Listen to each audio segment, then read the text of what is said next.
What is going on, my fellow Masketeers? Welcome back to another episode, and we are here to talk about Black Panther Wakanda Forever. Man, oh man, this one, it's a lot. Before I go into the review, let me just say this. R.I.P. to Chadwick Boseman, an amazing actor and an amazing human being. I will not lie to you guys. When he passed, I was devastated and saddened because, again, it was like such a shock to us. We find out later on that he had been dealing and battling with cancer for a very long time, and it only adds more to just how amazing of a person he was, because he battled with this in secret, but he still kept on putting out amazing performances and amazing bodies of work while he was suffering in silence this entire time. And for that, it only adds to the amount of admiration that I have for him. With the character of T'Challa and the Black Panther, when Marvel decided not to recast him, I can't lie, I was very shocked at that, and I was actually surprised that they would do that. I get it. Chadwick was an amazing actor. For me, I don't feel like an actor should basically take precedent over a character, especially a character that has got such rich and vibrant stories to tell. I look at it the same way as we've had multiple Batmen, we've had multiple Spider-Men, and we've had multiple Supermen. It just felt weird to me that the character was going to die as well. I could understand from a respect point of view why they chose to do that. And so going into this film, I was very on the fence. I was hoping that if they've decided to do that, at least may they give us a movie that truly embodies a tribute and a justification for there being no T'Challa in the Marvel Cinematic Universe anymore. With all of that being said, let's get into the movie. The general premise is this. Now that the Black Panther is dead and the world now looks at Wakanda as vulnerable in that sense, T'Challa opened up vibranium to the world. He didn't give them the vibranium, but he let the world know that it exists. Those powers want to possess vibranium so they can weaponize it and use it to grow their economies. But they have tried to infiltrate Wakanda multiple times and it has failed, which now leads to them looking elsewhere for vibranium.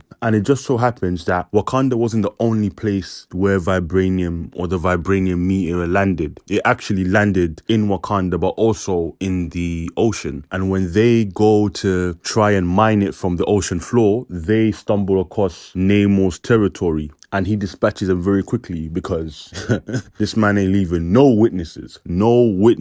And even that opening sequence is actually quite good. What's happened is there's ramification. Namor goes to Wakanda and he meets with Shuri, her mom. And he basically tells them that because of the decisions of what your son did by telling the world of vibranium, they are now scouring the planet looking for more vibranium. People that have wished to keep it a secret, like Atlantis. And mind you, it's not called Atlantis. They've gone for the Mayan city name because with Namor and the quote-unquote Atlanteans, they have Mayan ancestry, and so they have a Mayan feel and a Mayan look. So even the name of Atlantis, it's gone for a Mayan interpretation. And I think the name of the city is called Takakan. I might be butchering that name. To my fellow Mexicans, please forgive me, but that's how I'm going to pronounce it. So Takakan is the name of Atlantis in this movie. And so what Namor then tells the Queen and Shuri is that the Americans had a machine that could detect vibranium. It was designed by a scientist. He wants the scientist.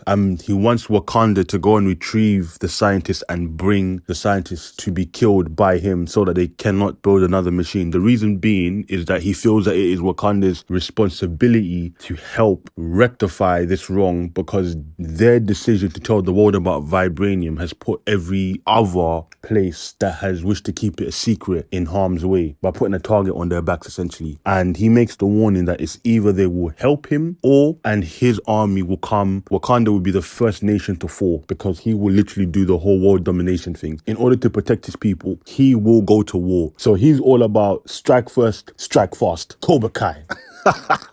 But we find out that the person that actually built the machine is none other than Riri Williams. For those of you that don't know, Riri Williams is Ironheart, Iron Man's spiritual successor, a young, gifted girl living in America. Okoye and Shuri decide to go to retrieve her. When they go to retrieve her, a whole bunch of madness ensues, as you would imagine. Atlanteans are also after her, and they wish to do Namor's bidding by, again, killing who they believe is the biggest threat to their safety, which is Riri. And the funny thing is, Riri didn't even mean to make a vibranium detector. She literally made it as a metal allergy machine so it can detect different metals. The CIA saw how brilliant she was, and then they decided to take it and use it to create the vibranium detector machine itself. And a very interesting thing about this movie is that there is a lot of emotion. There's a lot of mourning, as you can imagine. And every character is going through their own sense of mourning and trying to come to terms with what's happened and deal with the loss of their king and their protector. And it's a very emotional roller coaster, which I think they balanced quite well.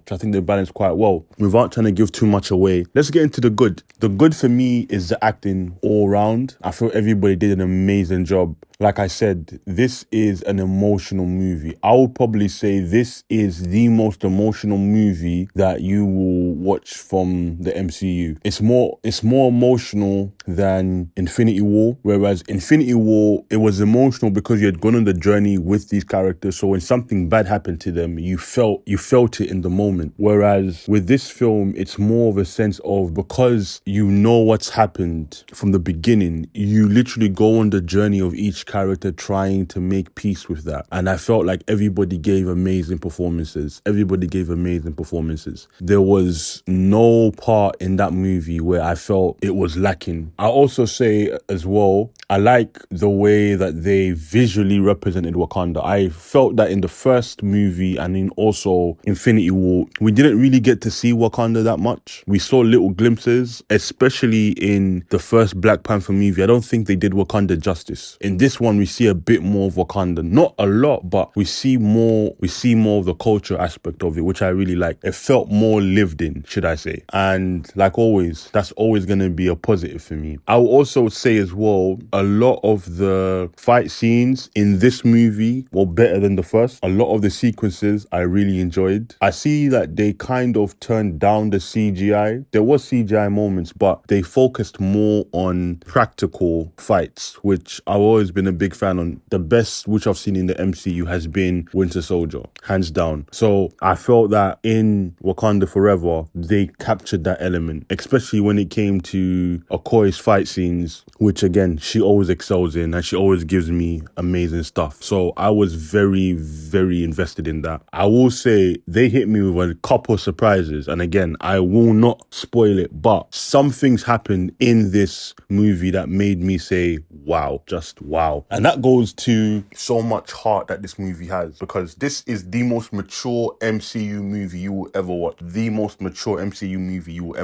And I'm all here for it. That brings me to Namor. Namor, let me be real with you. Namor, to me, I really like. The reason being is because if you know Namor from the comic books, his character is cool, but Atlantis to me is very dry. There is nothing there you can really do with it. Too much has been done, but in the sense of where it's very bland. If you look at Aquaman from DC and if you looked at Namor from Marvel, their worlds are very similar. Atlantis, very similar. The histories differ, but the general aesthetic and the general feel is exactly the same. Whereas with Namor from here, because they decided to go down the Mayan aspect and pull from Mayan culture and Mayan history, it has a depth to it that the comic books never had. And to me, that's something I really like. I really like the change which they made, element which they're pulling from, because now you can give it so much layer, so much depth. And as well, it kind of rang to his character and why he's doing what he's doing. Because Namor is not a villain. He's not a villain in the typical sense, and he has reasons to why he's doing what he's doing. He's like Killmonger in that sense. And I will say this, Black Panther seems to make the most compelling villain so far. Namor's not a villain. Namor's literally a man doing what he has to do. And I don't think there's anybody that can look at him and say that he's a villain straight up. He's not as captivating as Killmonger, but his motives are much more compelling than Killmonger's. And they put him in a realm to where he's an anti-hero, essentially, which I really like. So those are my good. Let me get into my bad. My bad, for me, I only have two bads, if I'm being honest. And even then, they're not really bad. It's more just like nitpick. My bad is the final fight scene. I wished for a little bit more. So I felt that was the one where you could have really drove home the whole point of the movie in terms of the two ideologies. And I felt like that fight should have represented that. I felt there should have been a bit more with that fight to where you felt the emotional impact. I didn't feel the emotional impact. There's only one scene where I felt an emotional impact, but that didn't have anything to do with the fight. It was more something that happened. I think the people that was able to pull it off the best were Civil War, the final fight. That, again, you saw the emotion with that, and you saw by the end of it how it had broken a friendship, but more importantly, you saw a conflict of ideologies in that moment. You saw what Cap stood for, and you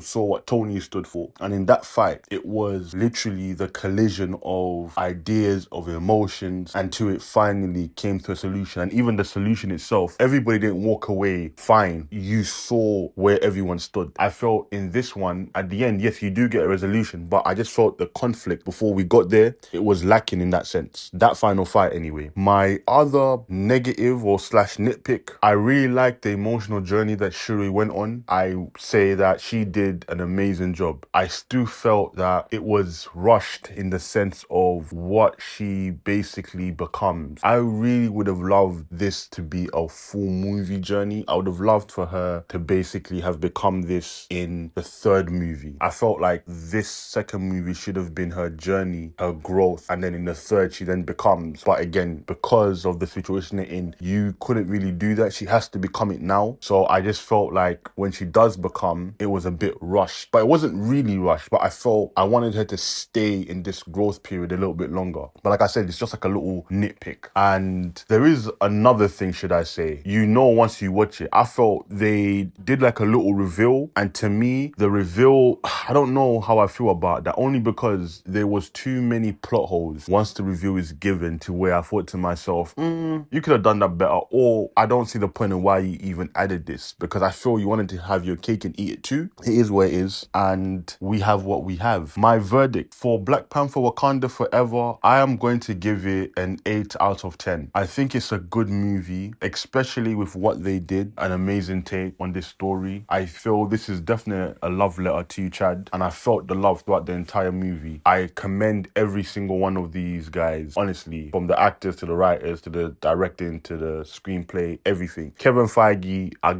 take my hat off to you for what you did in terms of not only decided not to recast him, but allowing Ryan to tell a story that would honor him as well. So for that, I have to give it to you guys. For the situation that they were put into, they did an amazing job of writing a compelling story to push the narrative forward. I would say that this is definitely the best MCU movie of Phase 4. I don't know if Spider-Man counts. Spider-Man No Way Home, I don't know if it counts as a Phase 4 movie. If Spider-Man is a Phase 4 movie, then Spider-Man No Way Home and Black Panther Wakanda Forever are the two best MCU movies in Phase 4. If Spider-Man does not count, Black Panther is the best movie thus far. It is everything that you'd want from a Marvel movie. It has heart, it has humor, but it's telling a really good story, which I feel like the Phase 4 have not been doing of late. They've all been trash in my opinion. I'm definitely excited for where they would take Black Panther. I'm not excited for where they're going to take the rest of Marvel. I'm just being honest with you. I would literally go to see the Black Panther 3 to see what they do with some of the elements which they introduced. But apart from that, it is where it is. Black Panther, Wakanda Forever, 8 out of 10. Those are my thoughts and my opinions. Please let me know what you thought if you've seen the movie. And like always, go off in the comment. Guys, thank you again. Like, comment, subscribe, and I will see you at the next masquerade. Peace.